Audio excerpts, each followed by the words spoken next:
Working Cows Podcast, episode 124. Welcome to the podcast that gives producers a platform to discuss and share paradigm-challenging practices. Practices that have increased the effectiveness of their operation and the joy that their families have received from this lifestyle.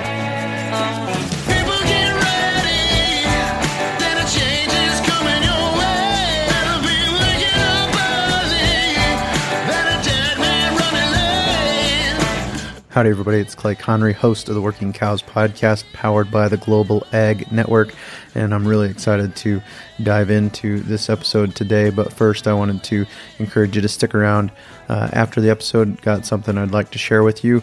Kind of a big week here at the Working Cows Podcast, coming up on realizing a goal that I kind of set for the podcast as I set out to do it.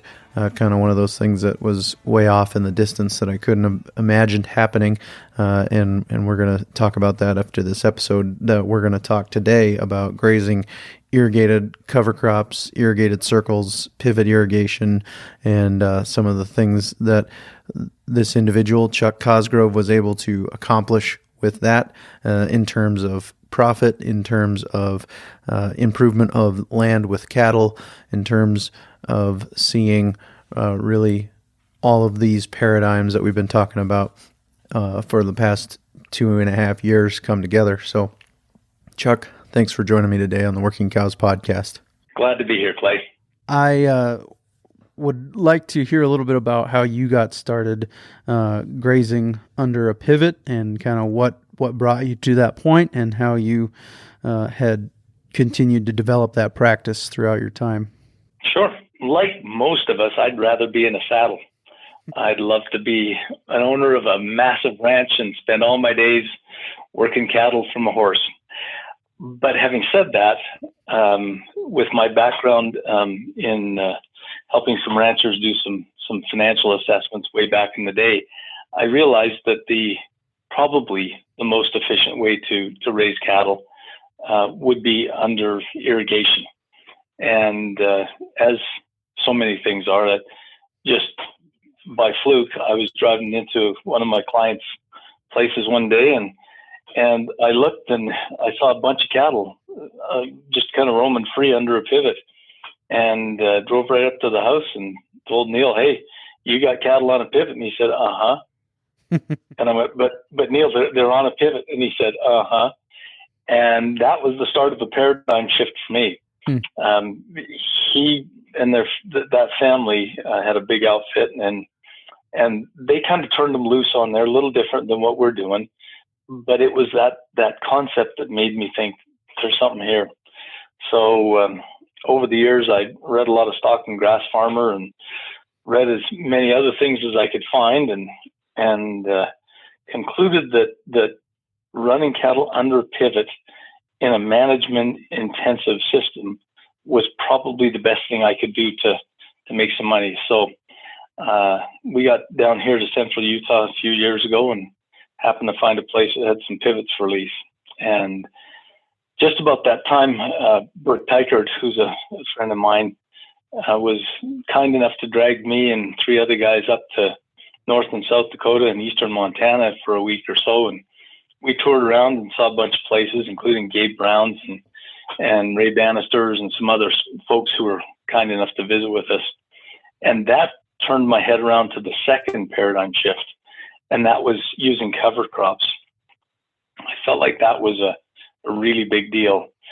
I also then had attended the Jim Garish workshop and really liked what Jim said, and had a chance to tour a place that was set up using Jim's system.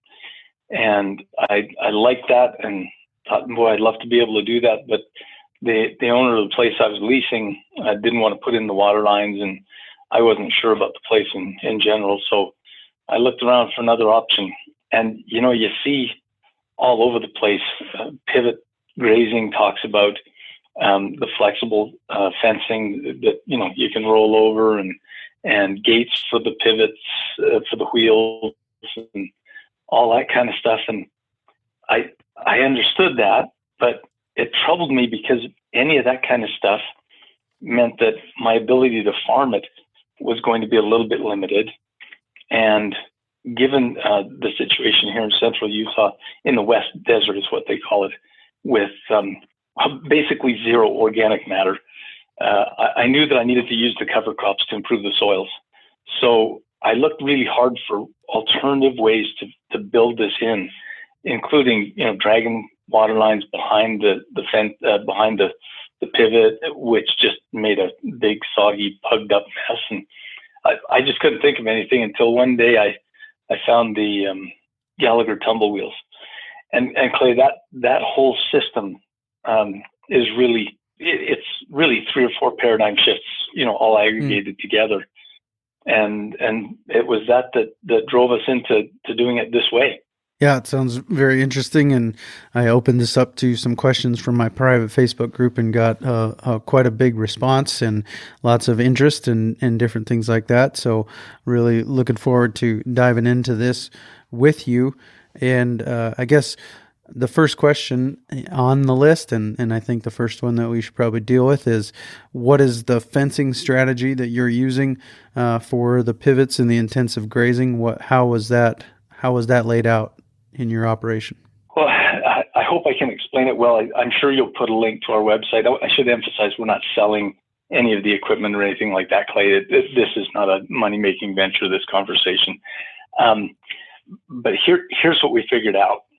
If I take and I stretch a hot wire, braided poly wire, from one of the pivot towers, one of the legs of the pivot tower, right out to the edge of the circle, then I've got a lot of distance there. If I put one of those ahead of the cattle and one of them behind the cattle, that gives me a nice little working area.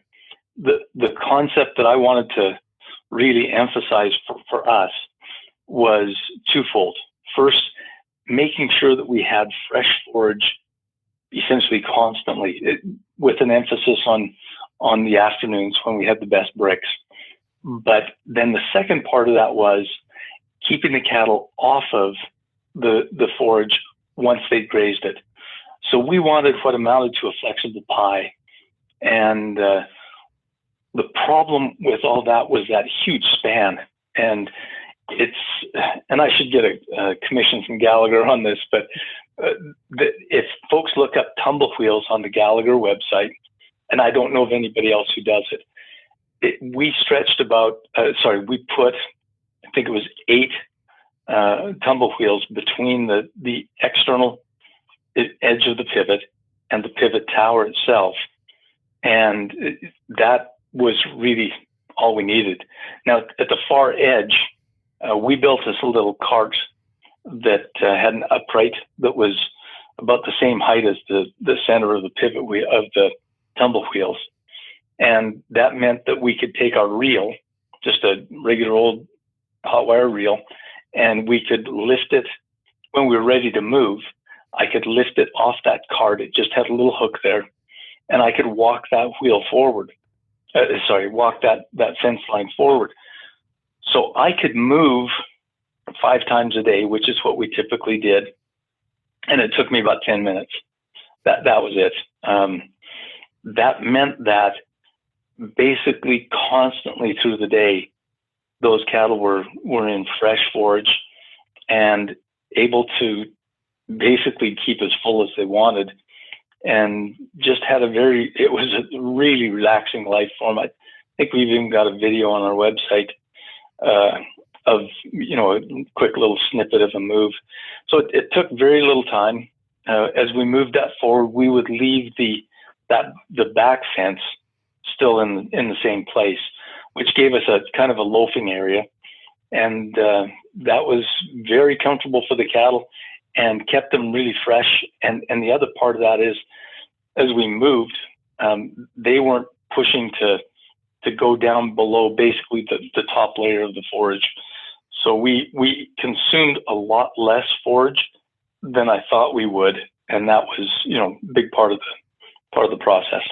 And we will link to the website at workingcows.net/124, workingcows.net/124. 24 is going to be the link for the show notes page for today. And when I went through the High Plains Ranch Practicum, they said that when they talked about irrigated grazing, they were going to stand on a chair so that everybody in the room knew that they were talking about something totally different than just dry land grazing or grazing annuals or grazing native range.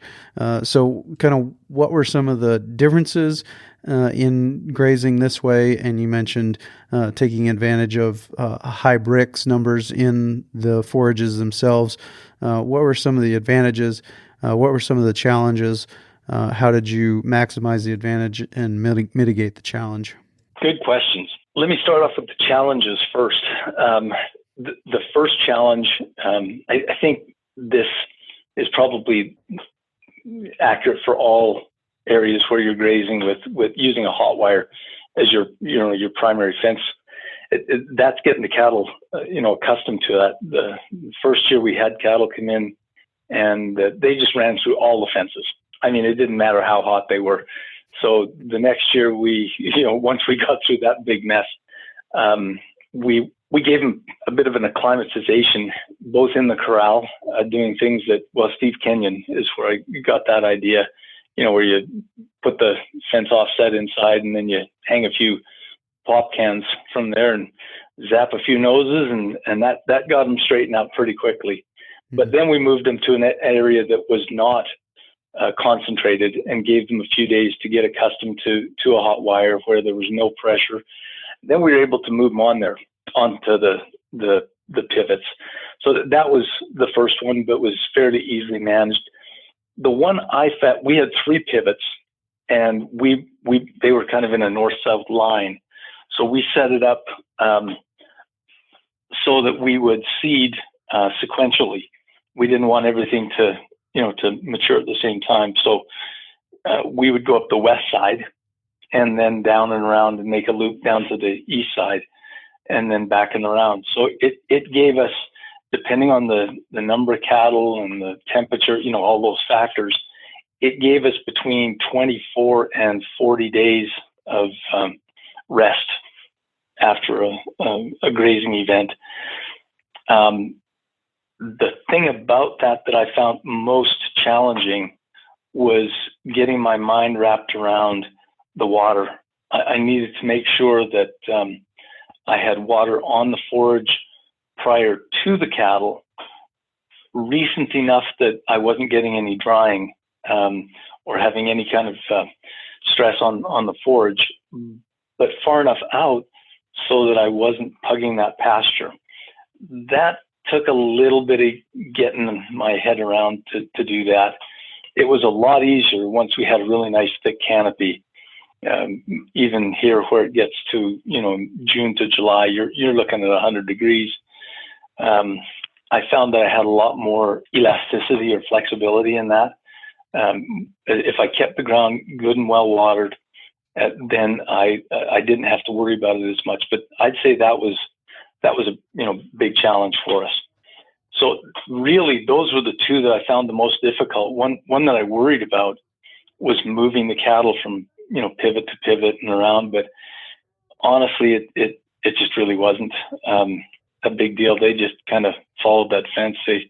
They became so tame that it was even more disappointing. I spent even less time in the saddle because there was almost no reason to get in the saddle, and I was too busy doing other things and keeping the pivots running and whatnot. So those were probably our biggest challenges that would be applicable to basically, any kind of an outfit that did that. One that I'm sure will come up would be keeping the cattle with fresh water. But that turned out to be really an easy thing the second year. The first year was a real challenge. The second year was a lot easier once I kind of figured my system out. And we really came right off the pivot itself. We put a valve in that would allow us to take water off that, even if we weren't using that pivot to irrigate. So we had 40 pounds of fresh water, and essentially we had what amounted to a Christmas tree. We'd come off that the pivot tower with one, flexible blue pipe, just collapsible, blue pipe. And then we would split that off so that we had three 300-gallon troughs. And, that was easy because as we rolled that fence forward and the last of the three troughs was then outside of the pie, that movable pie, we just drained it and dragged it to the front, and it became the first trough. And so they just leapfrogged each other, day by day.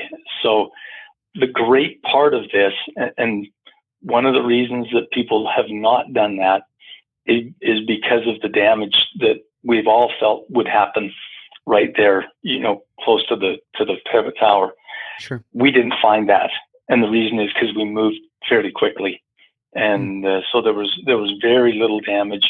And what little was there, it just came back fairly quickly. So that wasn't a problem for us at all. The other challenge would be related to the forage quality. You're talking the freshest possible forage that you can get.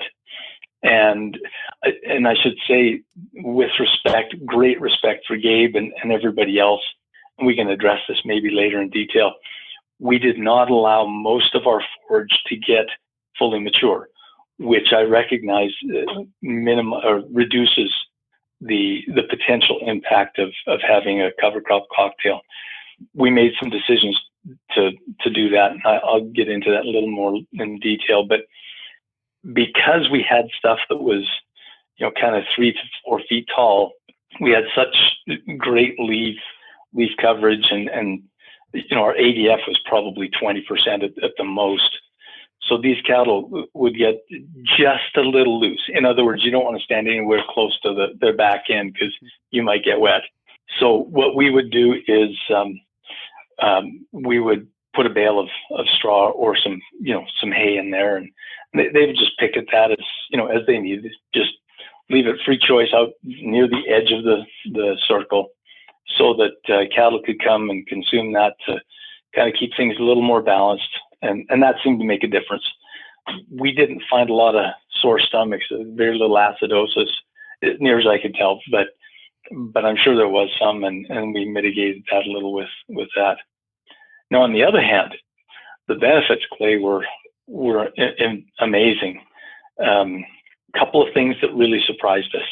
I'm an old feed guy, and so I did some projections of gains and did some estimates of forage quality and my NEM and NEG and all that kind of stuff. And I was just completely wrong. It was so much better than I thought. We just had cattle coming in and gaining a good 3 pounds a day. We actually never were below 3 pounds a day, and we did have one set of cattle that weren't, they were nice cattle. I don't want to make it sound like they weren't, but they weren't exceptionally green or, anything like that. But they did a little over 4 pounds a day. And that was that, we had a certified scale. So, we're not making any of this stuff up. But in fact, I have to say we were totally surprised by it. So that was a real bonus. You had lush pastures. Depending on the year, we had between 11 and 15 or 16 different plant types in there. And it was terrific. We just, once we got them started, again, we had the heat to be concerned with and a bit of wind, but we had really, really nice forage. And that was a huge bonus. The gains were terrific. Second thing that really surprised us, again, came back to my lack of experience, and that was I had built in about a 15% trample factor, and that was a waste. I can't actually explain this fully for you. I don't want to make it sound like I got all the answers, but I think because we took so little and moved on and then had that back fence, we would find that a chunk of forage that we'd eaten a couple of days before would almost invariably bounce right up. And you could tell it was lower, but we would leave between 14 and even 20 inches of forage behind us, depending on the time of year, and of course the speed with which we were moving. And we found that the trampling was pretty nominal, which you can say is good and bad. For us, it was really good because the plants jumped right back up and went back to work, and that was terrific. So that was a huge benefit for us. Then finally, in part because of that, we were able to modify our grazing pattern as we got closer to the fall, and that would allow us to leave, say, a half a pivot, and we would allow that to really fully mature. And that's where we felt like we were starting to get a little bit of soil organic matter built up. It wasn't like the rest of it was bad because, there was relatively low stress on the plants, both in terms of the number of bites and the time that they were trampled, and never a stress in terms of the water. So we know that, like, we could see visually between spring and fall that there was a nice root system building up. Sure. Yeah. That sounds really good. I want to transition by asking you about your soil type on this project, because I've talked to people who have done some grazing under pivots and have gotten reports back that the parasite load is incredibly high in the fecal samples that they have sent in, and those specific experiments were done in some pretty heavy soils, heavy clay soils. And so I didn't know if you guys were in a different type of soil or if you guys experienced any of that or had any issues with that. Well, that would have been one of the benefits for us. We planted some plants like mustard. We had some Florida broadleaf mustard that we planted in there. And I want to make sure everybody understands it does take the cattle a little bit to get a taste for that. But we didn't find those parasite loads. In fact, it was exactly the opposite. We had some organic cattle come in one year, and I don't want to make it sound like the producer's a bad producer. The cattle were fabulous cattle, but because they were organic, they were covered in flies. And I think partly because of the plants, but just as much because we moved so quickly. 2 weeks later, they looked like they were, just regular cattle that might even have had a fly tag in their ear. Mm. But getting back more closely to the original question of soil types, we were, this whole area that we're in out here is the ancient river and lake bed of Bonneville Lake in Utah. So depending on where you are, and I mean, it can vary widely. We had parts of one of our pivots that were just pure sand. I mean, just nothing but sand. And 10 feet from there, down slightly toward the center of the pivots, it was pretty heavy clay. So we had a wide range of soils, and some plants work better in some parts of it and some in others. But we didn't find a great deal of difficulty with any of that stuff. We did find that in this area, it's pretty saline. We had high pHs, and so we had to be very careful about which plants we were using. For example, we tried hairy vetch and we tried some Balanza clover, and neither one of those grew very well for us at all. So we had to kind of modify that. But even with our soils and the variations there, we were pretty good, pretty comfortable with them. Well, we had a bunch of questions about just that, about the mixes of annuals and perennials, warm and cool season, species mix, grass versus legumes, some of those things. So could you talk about a little bit about that? What did you found that worked well? What did you find that worked well? And what were some of the things? You've already mentioned a couple of things that you didn't continue to use, but could you talk a little bit about your species and your mix of annuals versus perennials? Sure, I'd be happy to. I should emphasize a couple of things. I don't want to come across as an expert on cover cropping. Gabe Brown and others were really helpful to us.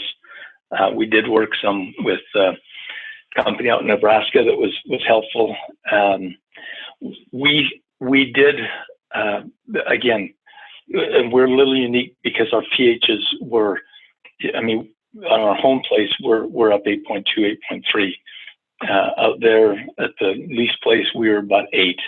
And we found that even though that seems like a slight difference, there were plants that we could grow out there that could not grow on our home place.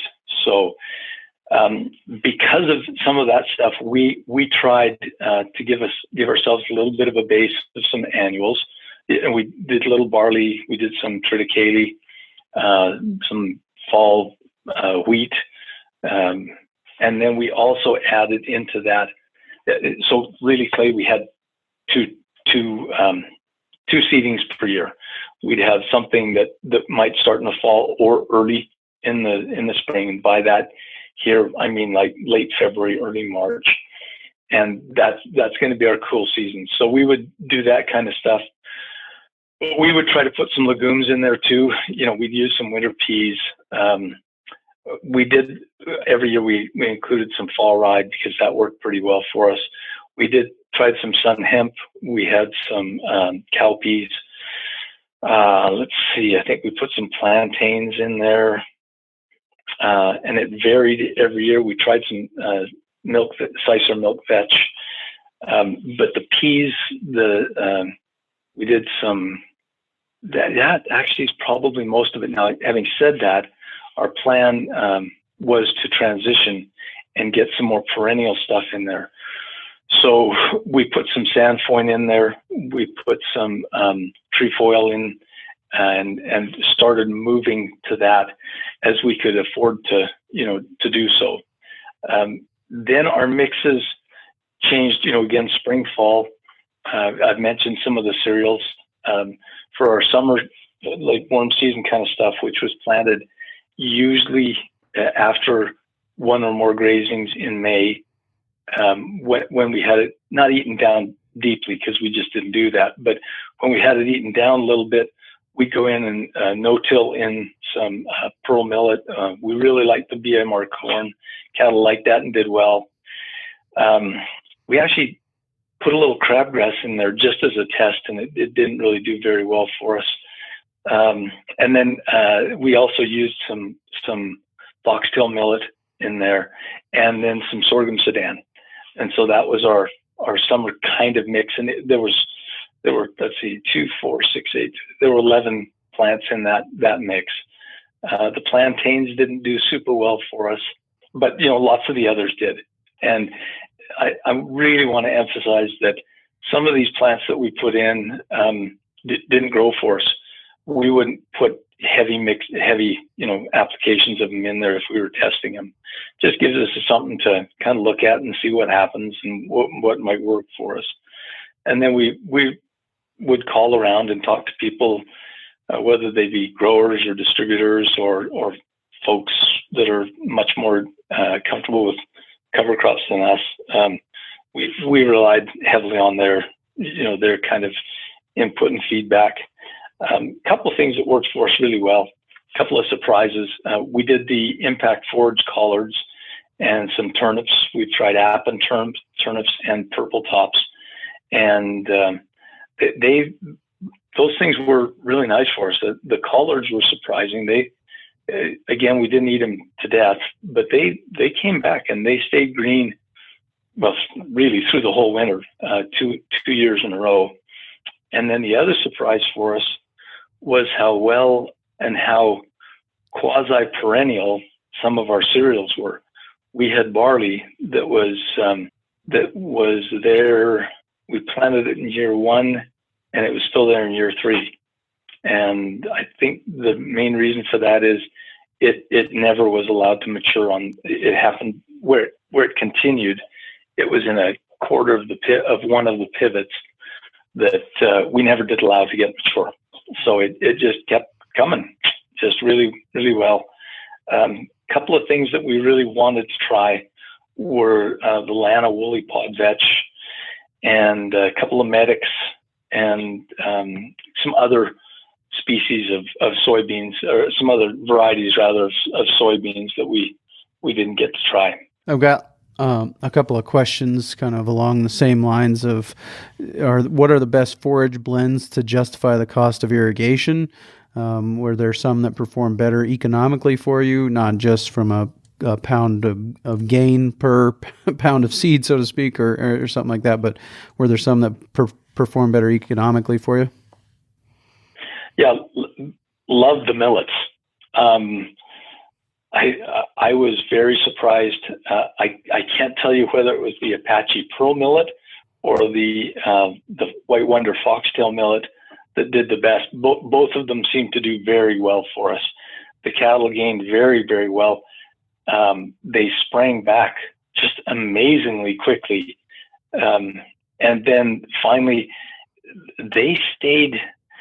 Now, the first year we did this, it was a pretty open winter. It wasn't warm, but it wasn't really cold. We didn't have a killing frost until sometime in December. I think about the 10th of December. But those stinking things, those millets, they grew right up until that killing frost and stayed green even after. They didn't wilt down. And that really, really surprised me. So the millet was terrific. Now, it may have been that it was, with several other legumes that provided some good nitrogen and all that stuff, but it was a terrific base for us in that warm season. And then it just kept growing and worked right through into the fall. So I love the millets, love the corn, really love the brassicas because they stayed green really through the whole winter. Again, we have pretty mild winters here, so that was a bonus, but they were terrific.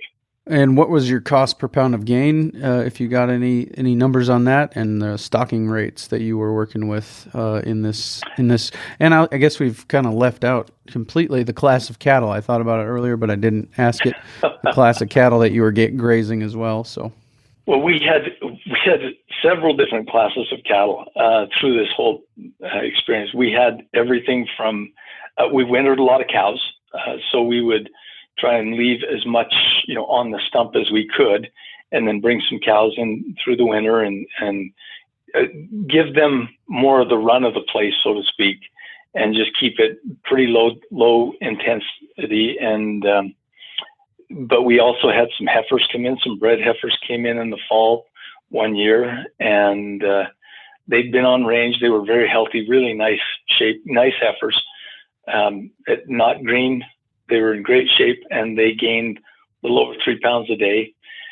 And then we had mostly, say, a 6-weight animal come in, and depending on the cattle, the gains were, minimum about 2.5 pounds initially, and then as soon as they got acclimatized, they were well up to 3 pounds a day, and then or more. And I guess we had some really lightweight cattle come in one year. That was our first year, and they did fine. But that first year, we were just getting our system sorted out. And once we got that sorted out, then everything really started moving ahead. But that was us. In terms of our stocking rate, we had about 550 acres under pivot, and we ran about 600 head at any given time. But we could do more. And to say an exact stocking rate is pretty tough. I can tell you this, that when I was looking at my projections, and this part was actually fairly accurate, we figured about 22 acres per day on those cattle. But gosh, we got, I don't know if you'd call it loosey-goosey. It really became clear that it was more of an art form than a science, because the fences would move, like we'd roll that forward fence based entirely on what we saw on the ground with the cattle, whether they were content, were we exposing too much, to them, too little. We wanted to make sure there was some trampling. Like, it wasn't like we lined this up so they had 3 feet ahead of them And once they ate that, we exposed another 3 feet and so forth. But we did want to make sure that we had that really hard to achieve balance between enough ahead of them and not too much ahead of them, so that we were, that's probably, I'm sorry that it's not as scientific as I would like, but it was really tough to tell, because we just started moving. Instead of saying, okay, here's our exact measurement, we started listening to the cattle and watching them forage. And that really made the difference for us. I can tell you this, if once we were established, we could have moved up by another 200 head and had lots of forage ahead of us. Mm-hmm. But had we done that, we would have consumed more of that and had less of it for the winter, which really meant to us that we wouldn't have as much opportunity to give enough rest to a good chunk of that 550 acres, so it could grow up and become mature. That would therefore limit our ability to improve the soil. And so that's one of the reasons we did that. And then once the plants were dormant, then we could bring the cows in and let them do some grazing for us. But that way we could maximize that root development. Yeah, I think I've heard Joel Salatin call that, what you're talking about, the difference between the science and the art form. I've heard him call that the grazer's eye, and that you get a feel for when those cattle are ready to be moved and when that land is ready for them to be moved off. And that's kind of, it becomes more of a feel thing than it is this many cows for this many minutes for, on this amount of land. And it's not formulaic quite like we'd like it to be sometimes. Boy, I like numbers. And it was really hard for me to start doing that. It's like, oh, don't have it. And then finally, after probably a month, where I was going, you're going a little too slow and a little too fast. And it was then that I think I started, not like Joel, but I started to develop a little bit of a feel for that. I got another one here, a couple of them that are kind of similar. Is he pumping from deep wells? And then the second part of that question is, how favorably does the math add up to other uses under pivot? And the other question that's similar says, how does it fit in a crop rotation? So I guess I'd like to know, were these pivots being used for anything else at different times of the year? And how are those how are those things all feeding each other? Oh, man, more good questions. I would say, well, let's put it this way.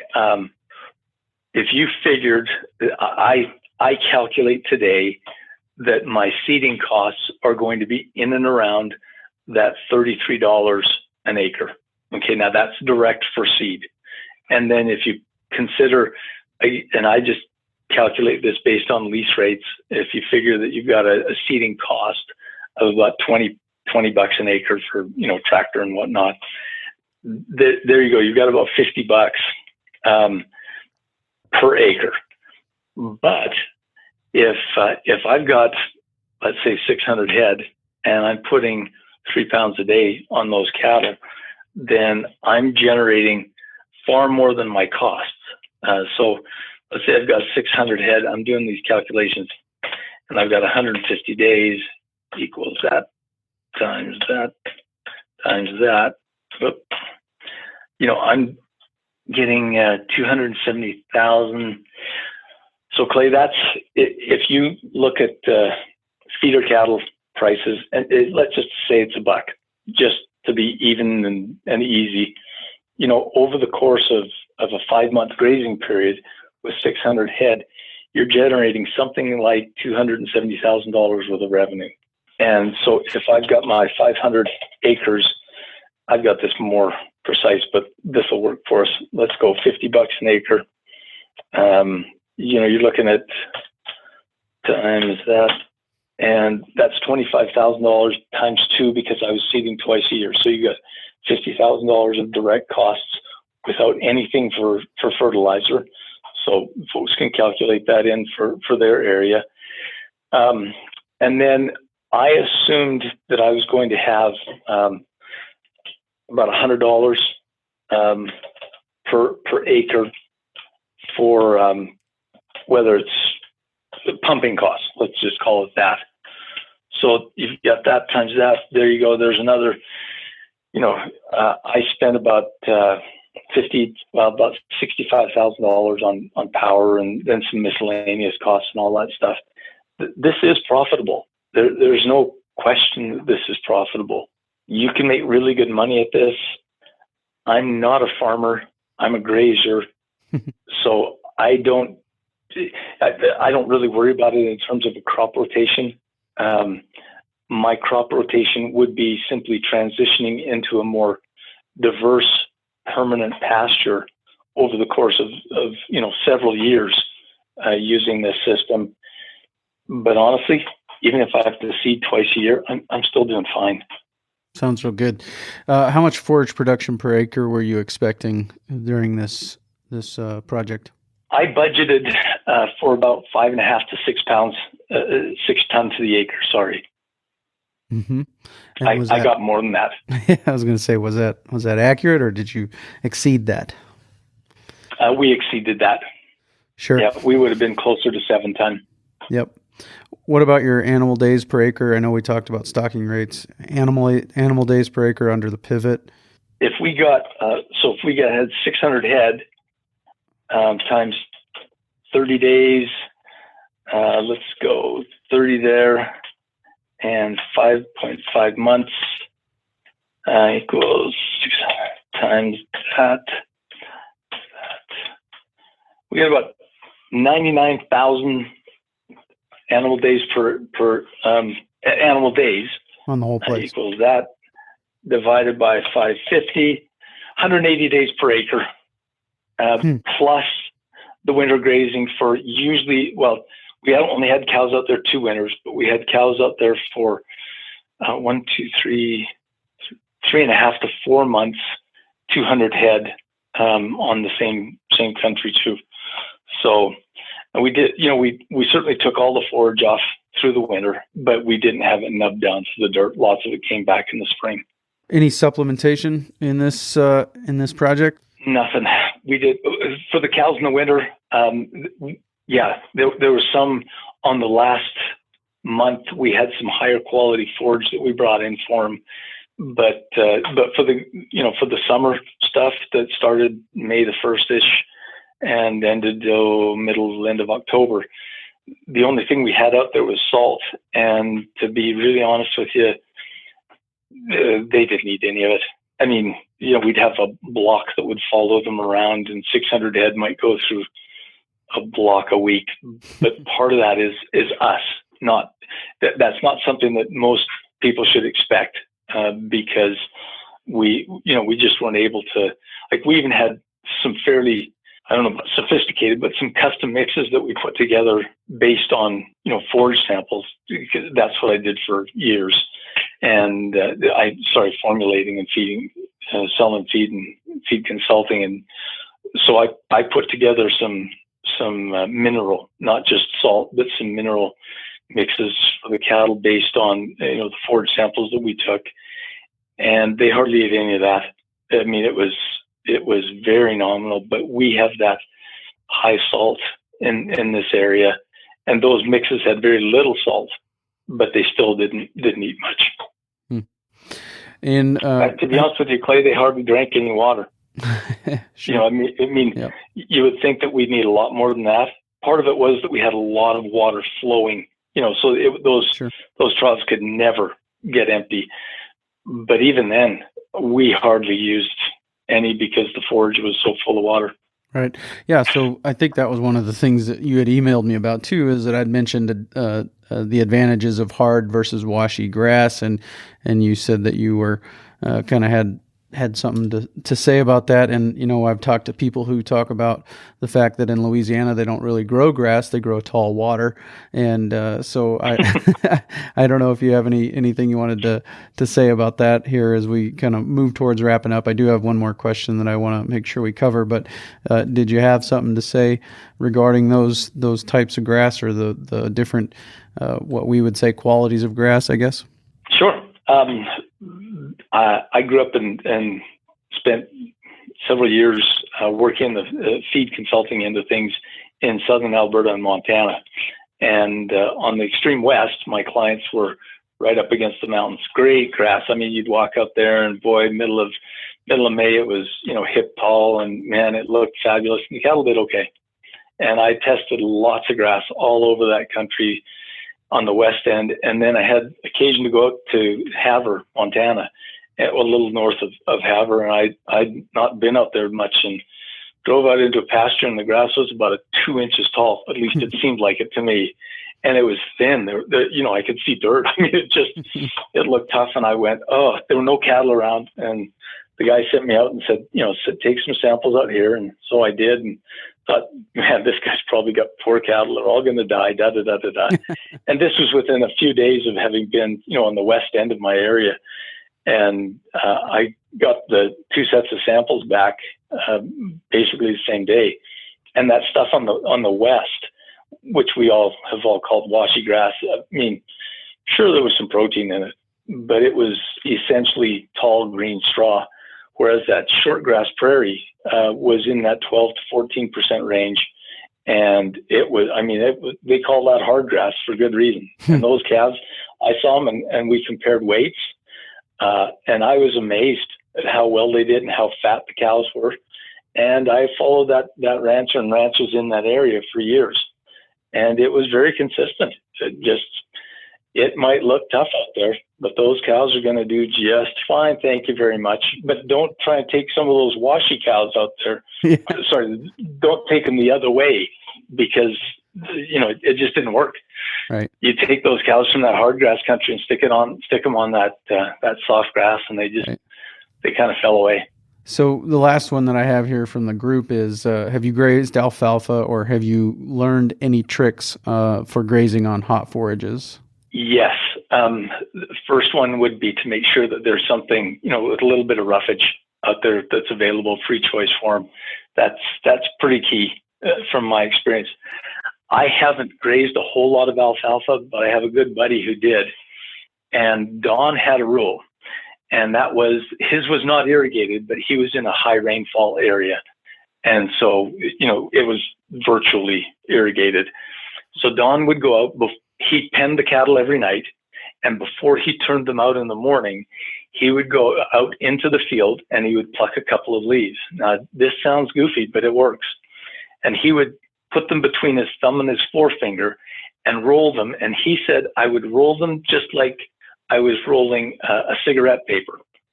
And he said, if they would roll, that is, if they weren't mushy, if they'd hold their shape and they'd roll into a little tight roll, then the cattle were fine to go on there. If, as I tried to roll them, it mushed, it turned soft, he said, I would get blowed all day long. But if I'd wait a couple hours until the sun came up and kind of took that dew off that alfalfa, he said, they'd be fine. I just had to manage the cattle. Now, I want to give a big disclaimer. The guy had one eye and could barely see out of the other eye. So I don't know if Don was reliable, but he was a real smart guy and a real great cattleman. And he did it for years. And I know that he was very successful at it. Well, any big takeaways or anything I left on the table? Any big lessons that you learned during this project that you wanted to share? I think the main thing is to adjust things to fit you. Again, we took intensive grazing, mob grazing. Some would call it strip grazing, which is really what it was. And we combined pivot irrigation and cover cropping together into a kind of a dog's breakfast, and it just really worked for us. So it can be done. There's some basics to it, and there's a lot of stuff on our website. And if people want to call, I'm happy to talk to anybody. Yep, and we will have a link to your website, which is fattedcalfcattle.com, at the show notes page for today, workingcows.net/124. If people want to check that out at workingcows.net/124, there will be a link to the website and anything else that Chuck wants me to put in the show notes page for today. So, Chuck, thanks for your time. Thank you, Clay. Good talking to you. Well, really appreciate Chuck taking time to share all that with us and doing some numbers on the fly there. And obviously a very intelligent guy, and really appreciate his his desire to be a service to those people who are listening to this podcast. And really excited about this weekend coming up on a trip to the Organic Alberta Conference and the Holistic Management Canada Conference, and an opportunity there to talk about what I've learned over the past 100 plus interviews that I've done, and really just something that I thought maybe in a while, maybe longer than this, the podcast would open up opportunities like this, and opportunities to speak and opportunities to share about how the podcast has been changing me, and that is happening this weekend. So if you are planning to be there in Camrose, Alberta, Canada, at the Holistic Management Canada Conference or the Organic Alberta Conference, I'll be there flying in Thursday night, flying out Monday morning. So if you're going to be there, go ahead and send me a message on Facebook or look me up through the website or whatever. Get in touch with me, and I'd love to have an opportunity to meet some of you guys as I'm at the conference or whatever that might look like. So looking forward to being there, and looking forward to meeting some of you people that I have received communication from through the website at workingcows.net/contact, or through the Facebook page, or however else people have reached out to me. So looking forward to that, and looking forward to next week's episode. Very interesting guest and a very amazing episode. Really enjoyed talking to Cooper Hibbard for episode 125 of the Working Cows podcast. We invite you to visit workingcows.net to subscribe to the show via iTunes or Stitcher. You'll also find detailed show notes pages, resources from our guests, and the industry leaders who have influenced them. For more ideas on putting your cows to work for you in a more profitable way, tune in next week.